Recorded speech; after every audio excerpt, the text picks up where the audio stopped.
Okay, here I have a couple of jokers and a queen of spades. Now, the card we have to look at is this queen of spades. Keep track of her.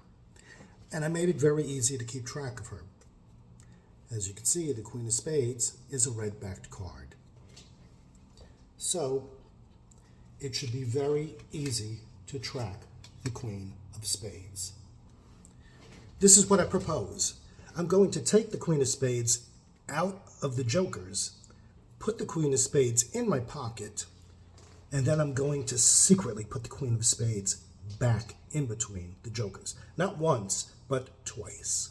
So, let's put the queen of spades in my pocket, and then let's magically put her back in between the jokers. And let's see what happens. As you can see, the queen of spades is back in between the jokers. Now, I did say I was going to do this twice. So, let's do it a second time. I think that's pretty fair, correct?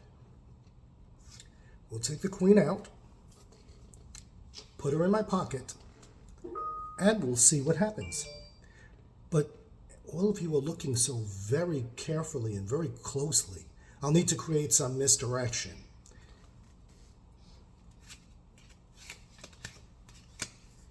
Did you see what just happened?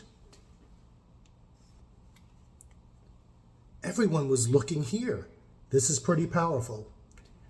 But that's all the misdirection that I needed to bring her back in to the pack one more time.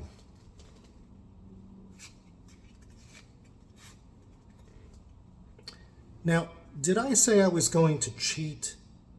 I did cheat. Not once, but twice. You see, this is really not the queen of spades. This is the ace of spades. That's once. And these really aren't the jokers. They're the other three aces. That's twice.